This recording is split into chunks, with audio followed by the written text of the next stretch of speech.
True real-life story. Lieutenant Sarah Martinez walked into the mess hall of Naval Base Coronado with quiet confidence. At 28 years old, she had already earned her place among the elite Navy SEALs through years of grueling training and dangerous missions. Her small frame and calm demeanor often fooled people into underestimating her capabilities. Tonight would be no different. The mess hall was nearly empty except for a few late-night diners scattered across the large space. Sarah had just returned from a 3-week classified mission in the Middle East and was looking forward to a simple meal before heading to her quarters. She wore standard military fatigues with no visible rank insignia, as was common during off-duty hours. As she made her way to the food line, she noticed 5 young recruits sitting at a corner table. They were fresh-faced and probably no more than 19 or 20 years old. Their loud conversation and cocky attitudes suggested they were still in the early stages of basic training, full of bravado, but lacking real experience. The recruits had been at the base for only 3 weeks. John Miller, the apparent leader of the group, was a tall, muscular young man from Texas who had been the star quarterback of his high school football team. He believed his athletic background gave him natural superiority over others. Beside him sat Marcus Thompson, a former gang member from Detroit who thought his street experience made him tougher than anyone else in the military. The other 3 recruits were equally overconfident. David Kim had been a martial arts competitor in college and constantly bragged about his fighting skills. Ryan O'Connor came from a military family and believed his bloodline guaranteed his success. The 5th recruit, Alex Rodriguez, was smaller than the others, but tried to compensate with aggressive behavior and crude remarks. Sarah paid little attention to the young men as she selected her dinner. She chose a simple meal of grilled chicken, vegetables, and rice. Her focus was on the mission debriefing report she needed to complete later that evening. The classified operation had been successful, but there were important details that needed to be documented for future reference. As she looked for a place to sit, Sarah noticed that most tables were either occupied or dirty. The only clean available spot was unfortunately near the recruits' table. She reluctantly chose a table about 10 feet away from them, hoping to eat in peace. The recruits immediately noticed her. John nudged Marcus and pointed in Sarah's direction. "Look at that," he said with a smirk. "Little lady thinks she can play soldier." Marcus laughed and added his own commentary. "Probably works in the kitchen or does paperwork. No way she's seen any real action." Sarah heard their comments, but chose to ignore them. She had dealt with this type of behavior countless times throughout her career. Many people, especially young recruits, had difficulty accepting women in combat roles. She had learned that the best response was usually no response at all. David Kim stood up and walked closer to Sarah's table. "Hey there, sweetheart," he said in a condescending tone. "You lost? The admin building is across the base." Sarah continued eating without looking up. Her training had taught her to assess threats quickly and respond appropriately. These recruits were not a real threat, just ignorant young men who needed to learn respect. She hoped they would lose interest and leave her alone. But the recruits were just getting started. Ryan O'Connor joined David, and soon all 5 were standing near Sarah's table. Their behavior became increasingly aggressive as they fed off each other's energy. "I bet she's never even held a real weapon," Alex said loudly. "Probably scared of her own shadow." John Miller stepped forward, his large frame casting a shadow over Sarah's table. "Why don't you run along home, little girl? This is no place for someone like you." The mess hall had grown even quieter. The few other diners were watching the situation unfold, but none seemed inclined to intervene. Some looked uncomfortable, while others appeared curious about how the confrontation would develop. Sarah finally looked up from her meal. Her dark eyes met John's gaze with steady calmness. "I'm just trying to eat my dinner," she said quietly. "Please leave me alone." Her soft-spoken response only encouraged the recruits further. Marcus laughed and said, "Oh, she talks. Thought maybe you were mute or something." David moved even closer to Sarah's chair. "You know what? I think you're in the wrong place. This mess hall is for real soldiers, not pretend ones." Sarah set down her fork and took a slow breath. She could feel the familiar surge of adrenaline that came before confrontation, but her years of training kept her emotions in check. She knew exactly what these young men were trying to do, and she also knew they had no idea who they were dealing with. The recruits formed a loose circle around Sarah's table, effectively trapping her between them and the wall. Their body language became increasingly threatening as they sensed what they thought was an easy target. "Maybe we should teach her a lesson about respect," Ryan suggested with a cruel smile. "Show her how things work in the real military." Alex nodded enthusiastically. "Yeah, someone needs to put her in her place. Can't have civilians wandering around here acting like they belong." John reached toward Sarah's shoulder as if to grab her. "Come on, princess. Time for you to leave." That was the moment everything changed. As John's hand approached her, Sarah's training kicked in with lightning speed. Her body moved with fluid precision that came from years of combat experience and countless hours of practice. In one smooth motion, Sarah grabbed John's wrist and twisted it in a specific way that immediately caused intense pain. Before he could react, she stood up and applied pressure to a nerve point that dropped him to his knees within seconds. The other 4 recruits stared in shock as their leader groaned in pain. David was the first to recover and lunged toward Sarah, thinking he could overpower her with his martial arts background. Sarah sidestepped his attack effortlessly and used his own momentum against him. She grabbed his arm and hip, executing a perfect judo throw that sent him crashing into a nearby chair. The metal chair clattered loudly across the floor as David hit the ground hard. Marcus and Ryan exchanged worried glances, but decided to attack together. They approached from different angles, thinking their combined assault would overwhelm her. Sarah had faced multiple attackers many times in real combat situations. 2 untrained recruits posed no significant challenge. She ducked under Marcus's wild swing and struck a pressure point on his arm that caused his entire left side to go numb. Before he could process what had happened, she swept his legs and sent him tumbling to the floor. Ryan hesitated for a moment, suddenly realizing that his companions had been defeated with ease. But his pride and the presence of other diners prevented him from backing down. He charged forward with a yell, hoping to catch Sarah off guard. Sarah waited until the last second before moving. She stepped aside and used Ryan's own force to redirect him into the wall. He hit the solid surface with a loud thud and slumped to the ground, dazed but not seriously injured.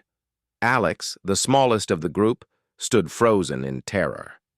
He had watched 4 larger and stronger men get defeated in less than 30 seconds by someone they had assumed was weak and helpless. His hands shook as he realized the magnitude of their mistake. Sarah straightened her uniform and looked at Alex calmly. "Your friends will be fine," she said in the same quiet voice she had used earlier. "But I suggest you help them to the infirmary and then think carefully about your behavior." The entire confrontation had lasted less than a minute, but the recruit's world had been completely turned upside down. John struggled to his feet, still holding his wrist and staring at Sarah with a mixture of fear and confusion. Who are you?"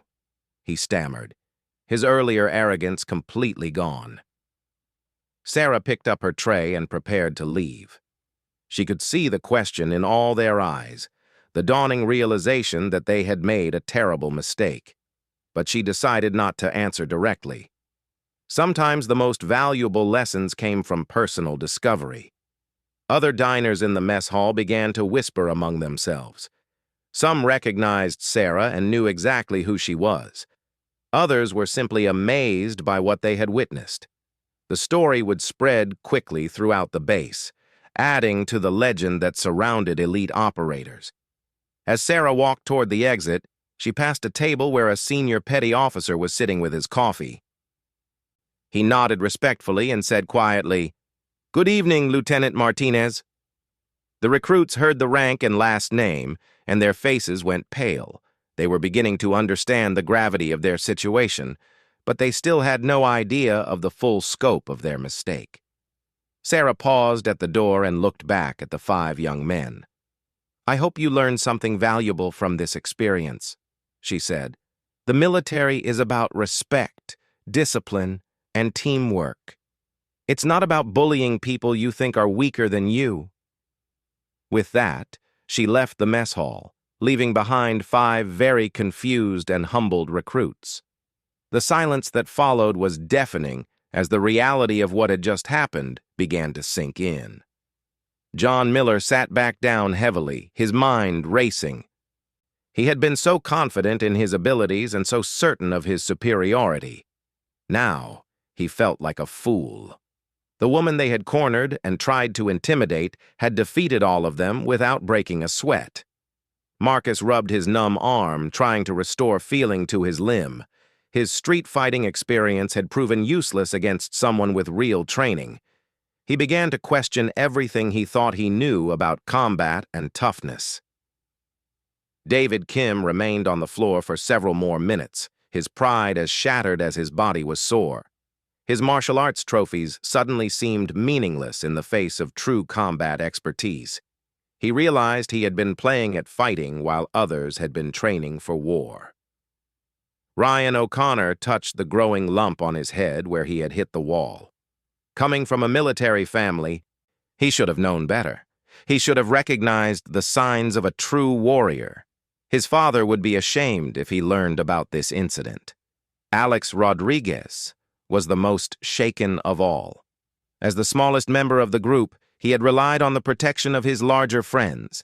Now he realized how vulnerable they all were and how much they still had to learn.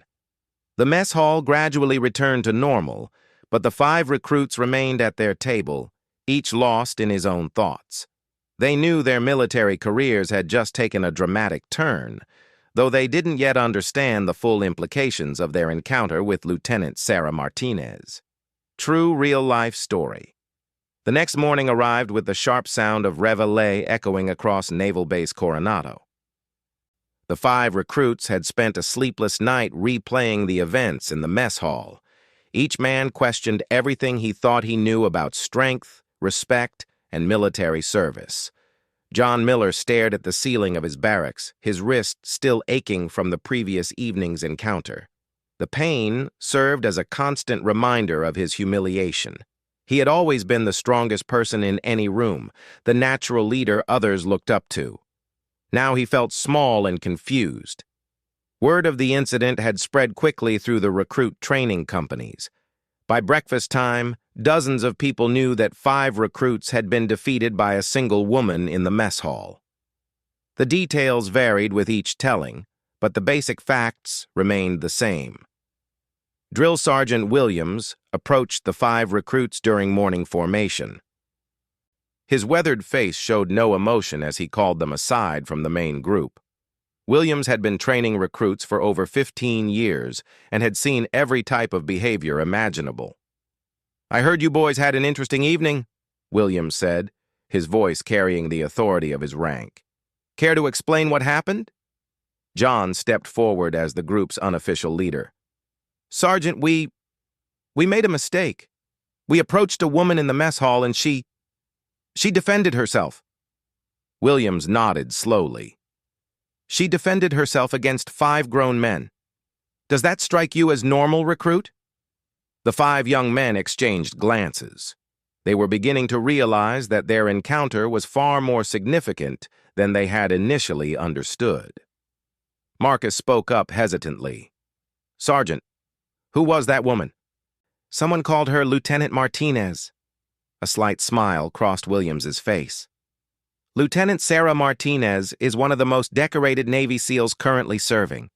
She has completed 4 combat deployments and received the Bronze Star for valor. She has also survived training that breaks most men." The recruits felt their stomachs drop.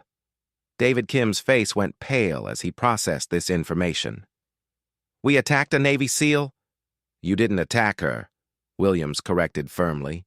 "If you had actually attacked her, you would be in the hospital right now. She showed remarkable restraint in dealing with your disrespectful behavior. Ryan O'Connor raised his hand nervously. Sergeant, are we in serious trouble? Will this affect our training? Williams studied each recruit carefully. That depends entirely on what you learn from this experience. The lieutenant could have reported this incident and ended your military careers before they started. Instead, she chose to handle it as a teaching moment. Alex Rodriguez fidgeted nervously. What do you mean, Sergeant? She could have broken bones, caused permanent injury, or had you court-martialed for harassment. Instead, she used minimal force to defend herself and allowed you to keep your dignity. That shows the kind of person she is. The drill sergeant paused to let his words sink in before continuing. But make no mistake, recruits. Your behavior was unacceptable. You judged someone based on appearance and assumptions. You attempted to intimidate a fellow service member. In combat, that kind of poor judgment gets people killed. John Miller felt ashamed of his actions. Sergeant, how can we make this right? Williams considered the question. First, you need to understand what you did wrong. You saw a woman in uniform and immediately assumed she was weak or didn't belong. That kind of thinking has no place in today's military. He gestured toward the training facilities around them. In these buildings, we train people to defend our country. Gender, size, and background don't matter. What matters is skill, courage, and dedication. Lieutenant Martinez has more of all three than most people you'll ever meet. Marcus rubbed his still sore arm. We had no idea, Sergeant. She looked so ordinary. That's exactly the point, recruit. Real warriors don't need to look threatening or act tough. Their confidence comes from knowledge and experience, not from bullying others. You confused loudness with strength and arrogance with capability. David Kim spoke quietly. Sergeant, I've been training in martial arts for years. I thought I was a good fighter. Williams nodded. You might be a good competitor, recruit. But there's a huge difference between sport fighting and combat. Lieutenant Martinez has fought real enemies who were trying to kill her. Your tournament experience means nothing in that context. The drill sergeant walked closer to the group. Let me tell you about Lieutenant Martinez's training. She completed Bud S, which has a success rate of less than 20%. She endured Hell Week, where recruits are pushed to their absolute physical and mental limits for 5.5 days with minimal sleep. The recruits listened in fascination and growing respect as Williams continued. After Bud S, she completed specialized training in combat diving, parachuting, weapon systems, and hand-to-hand combat. She can operate any military weapon, speak 3 foreign languages, and has survived situations that would terrify experienced soldiers. Ryan O'Connor asked quietly, why didn't she tell us who she was? Why didn't she just show her rank? Because rank doesn't make someone worthy of respect, Williams explained. Every person in uniform deserves basic courtesy and professionalism. If you only show respect to people based on their rank or reputation, you're missing the entire point of military service. Alex Rodriguez looked confused. But Sergeant, how were we supposed to know she was special? Williams shook his head. You weren't supposed to know anything about her background. You were supposed to treat her with the same respect you would show any service member. The fact that she turned out to be a decorated SEAL just makes your behavior even more embarrassing. The drill sergeant checked his watch. You have 2 options, recruits. You can learn from this experience and become better soldiers, or you can continue making the same mistakes and eventually wash out of training. John Miller straightened his shoulders. Sergeant, we want to learn. We want to do better. Good. Then your education starts now. Today, you will spend your free time researching the history of women in combat roles. You will learn about the contributions female service members have made to our military. You will also write letters of apology to Lieutenant Martinez. The 5 recruits nodded eagerly, grateful for the opportunity to make amends. Williams continued, but that's just the beginning. Over the next few weeks, you will undergo additional training in respect, diversity, and military values. You will also receive extra physical conditioning to help you understand what real toughness looks like. Marcus asked, "Sergeant, will we ever see Lieutenant Martinez again?" "Perhaps. She occasionally works with recruit training companies when her schedule permits. If you're fortunate enough to learn from her, I suggest you pay close attention. She has knowledge and experience that could save your lives someday." The drill sergeant prepared to dismiss the group, but had one final message. "Recruits, remember this lesson for the rest of your careers. Never underestimate anyone based on appearance. Never assume you know someone's capabilities or background, and always show respect to your fellow service members." As the 5 recruits returned to their training schedule, each carried a heavy burden of shame and regret. But they also carried something else, a new understanding of what it meant to be a warrior.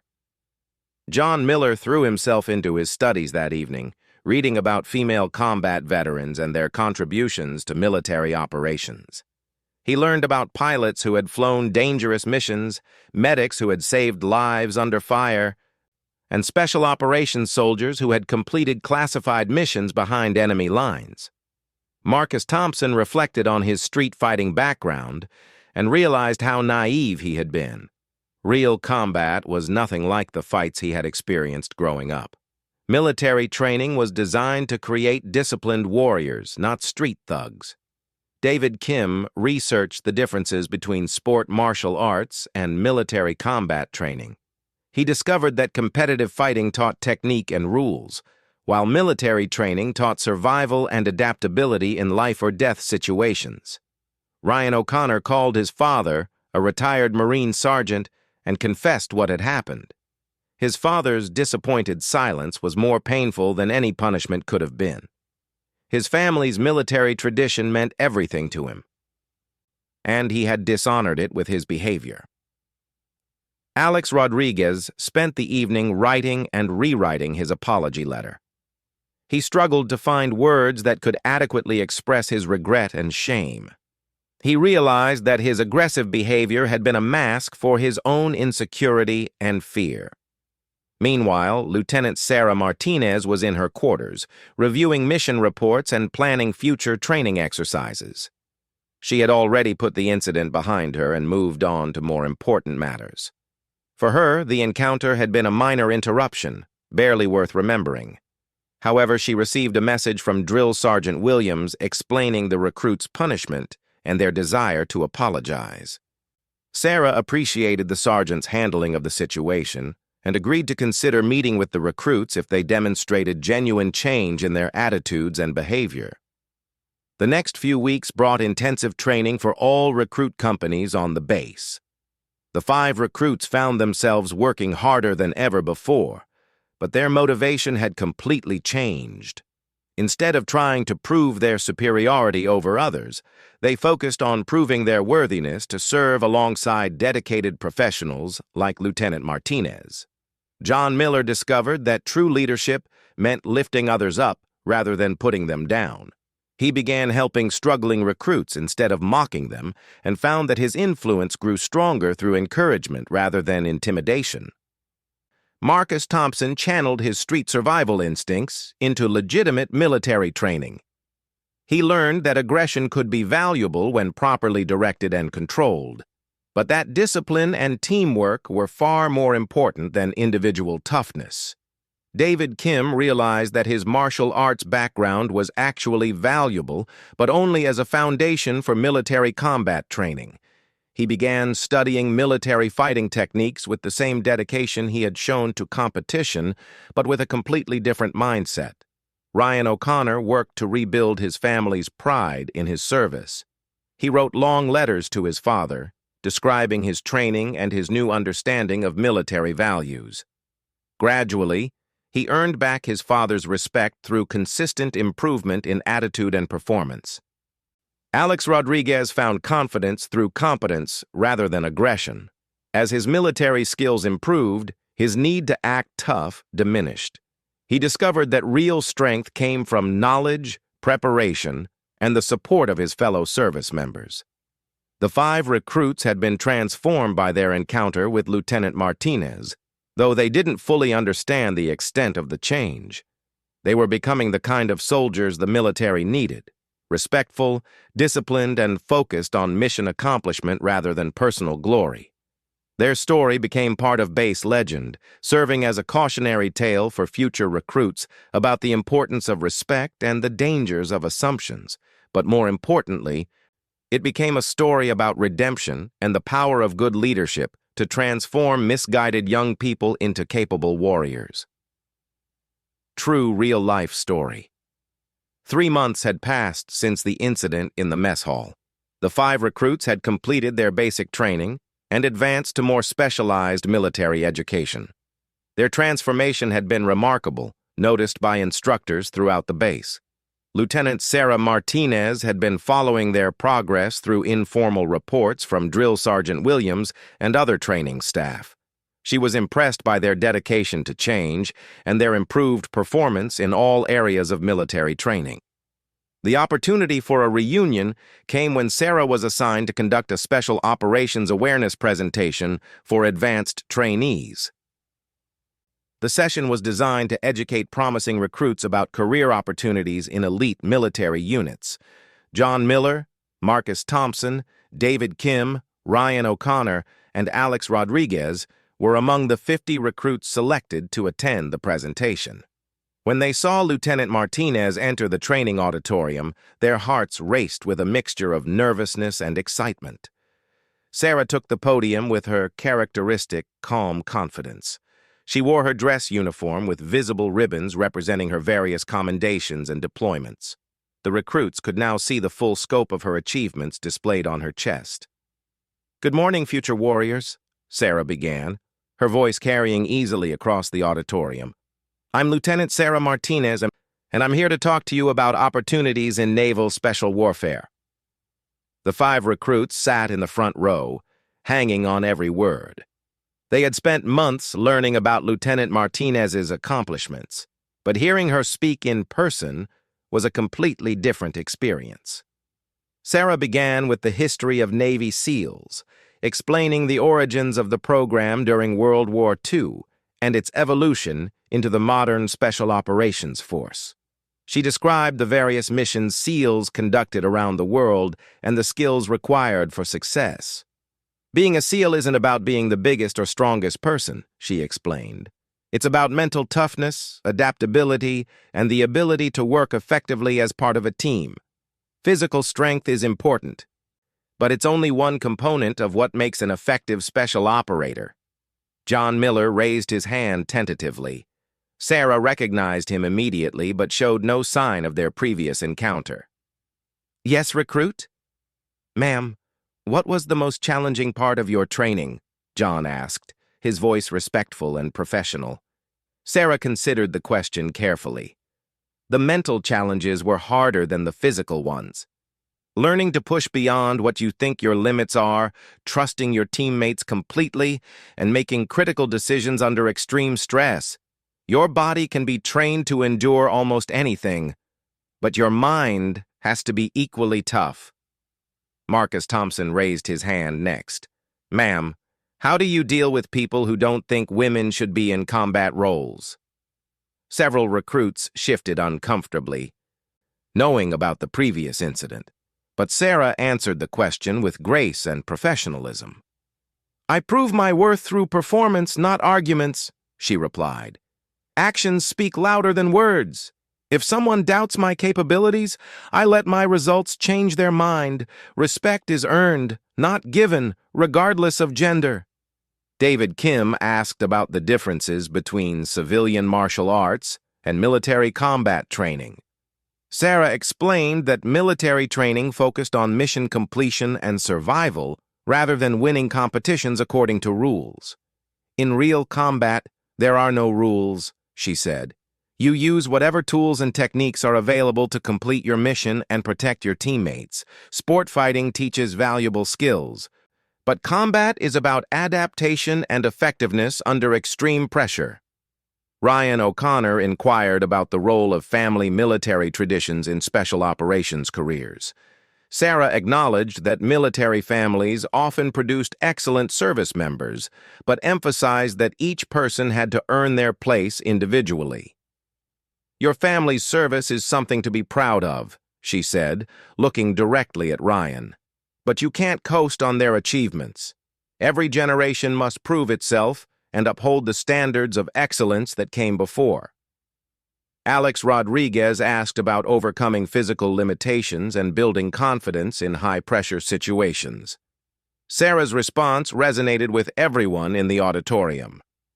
"Confidence comes from preparation and experience," she explained. "The more you train, the more comfortable you become with challenging situations. Size and natural ability matter less than dedication and smart training. I've seen small people accomplish amazing things because they prepared thoroughly and never gave up." After the formal presentation, Lieutenant Martinez opened the floor for individual questions. The 5 recruits approached her together, their nervousness obvious but their determination clear. "Ma'am," John Miller began, "we owe you an apology for our behavior 3 months ago. We were wrong, disrespectful, and ignorant. We've learned a lot since then, and we wanted to thank you for the lesson you taught us." Sarah studied the 5 young men carefully. She could see the genuine change in their posture, attitude, and manner of speaking. The arrogant recruits from the mess hall had been replaced by respectful, professional soldiers. "I appreciate your apology," Sarah replied, "but more importantly, I'm impressed by your growth. Drill Sergeant Williams has kept me informed of your progress. You've shown real maturity and dedication." Marcus stepped forward. "Ma'am, we wrote letters of apology that we'd like to give you if that's appropriate." Sarah accepted the letters and tucked them into her uniform pocket. "I'll read these carefully. The fact that you took the time to write them shows how much you've learned about accountability and respect." David Kim asked, "Ma'am, do you think we could ever qualify for special operations training given our past behavior?" Sarah considered the question seriously. "Your past mistakes don't disqualify you if you've learned from them. In fact, the ability to recognize errors, accept responsibility, and make changes is exactly what we look for in special operators. Personal growth is more important than a perfect record." Ryan O'Connor spoke up. "Ma'am, what advice would you give us for continuing to improve as soldiers?" "Never stop learning," Sarah replied. "Stay humble, support your teammates, and always remember that military service is about something bigger than yourself. The best warriors are those who understand that strength comes from character, not just physical ability." Alex Rodriguez asked the question they were all thinking. "Ma'am, do you forgive us for how we treated you?" Sarah smiled for the first time during their conversation. "There's nothing to forgive. You were young, inexperienced, and acting on false assumptions. The important thing is that you recognized your mistakes and worked to correct them. That's what good soldiers do." She paused and looked at each recruit individually. "I want you to remember this lesson as you advance in your careers. Treat every person you meet with respect until they give you a reason not to. Judge people by their actions and character, not by their appearance or your assumptions about them." The 5 recruits nodded solemnly, absorbing every word. Lieutenant Martinez continued, "You've proven that people can change and grow. That's valuable not just for your own development, but for your ability to lead others in the future. Good leaders help people become better versions of themselves." John Miller stood at attention. "Ma'am, thank you for not ending our careers when you had every right to do so. We understand now what an opportunity you gave us to learn and improve." "The military is about second chances for people who earn them," Sarah replied. "You've earned yours through hard work and genuine change. Don't waste it." As the conversation concluded, Drill Sergeant Williams approached the group. "Lieutenant, if I may say so, these 5 recruits have become some of our best performers. Their attitude change has been remarkable." Sarah nodded approvingly. "That speaks well of their character and your training, Sergeant. Transformation like this doesn't happen by accident. Williams smiled. They've also become informal leaders among the other recruits, sharing their story and encouraging respectful behavior. Their mistake has become a teaching tool for others. The 5 recruits felt proud of Williams' words, but remained humble about their accomplishments. They understood that rebuilding their reputations was an ongoing process, not a completed task. Before leaving, Lieutenant Martinez had one final message for the group. Your military careers are just beginning. You'll face many more challenges and opportunities to grow. Remember that strength comes in many forms, and the strongest people are often those who lift others up. She shook hands with each recruit individually. I hope our paths cross again someday under better circumstances, perhaps as fellow special operators working together on important missions. The possibility of serving alongside Lieutenant Martinez someday became a new motivation for all 5 recruits. They began researching the requirements for various special operations programs and preparing themselves for the additional challenges ahead. John Miller focused on developing his leadership skills, learning to inspire others through example rather than intimidation. He discovered that true leaders earned followers through competence and character, not through fear or authority. Marcus Thompson channeled his competitive nature into positive team building. His street survival instincts, properly directed, made him excellent at adapting to unexpected situations and thinking creatively under pressure. David Kim integrated his martial arts background with military combat training, becoming an expert in hand-to-hand combat techniques. More importantly, he learned to teach these skills to others with patience and humility. Ryan O'Connor rebuilt his family's pride in his service through consistent excellence and ethical behavior. His father began sharing stories of Ryan's transformation and achievements with other military families. Alex Rodriguez developed into a quiet but dependable team member who could be counted on in any situation. His earlier aggression was replaced by calm confidence and unshakable reliability. 6 months later, all 5 recruits applied for special operations training programs. Their applications were strong, supported by excellent performance records and glowing recommendations from instructors throughout the base. John Miller was accepted into SEAL training, following in Lieutenant Martinez's footsteps. Marcus Thompson qualified for Special Warfare Combatant Craft Crewman training. David Kim was selected for Marine Force Reconnaissance. Ryan O'Connor earned a spot in Army Special Forces training. Alex Rodriguez was accepted into Air Force Para-Rescue School. When Lieutenant Sarah Martinez learned of their acceptances, she felt a deep sense of satisfaction. The 5 young men who had once tried to intimidate her in a mess hall were now preparing to join the ranks of America's elite warriors. Their story became part of Naval Base Coronado's unofficial history, passed down through generations of recruits as a lesson about respect, humility, and the possibility of redemption. It reminded everyone that true strength comes not from putting others down, but from building them up. The mess hall where everything began now features a plaque recognizing outstanding examples of military courtesy and respect. While it doesn't mention the specific incident, those who know the story understand its significance. Lieutenant Sarah Martinez continues to serve with distinction, leading dangerous missions and training the next generation of special operators.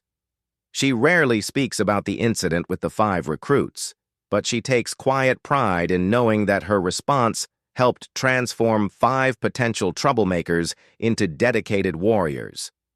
The 5 former recruits, now serving in different branches of special operations, maintain contact with each other and with Lieutenant Martinez. They credit their encounter with her as the turning point in their military careers and personal development. Their story proves that a single moment of truth can change lives forever.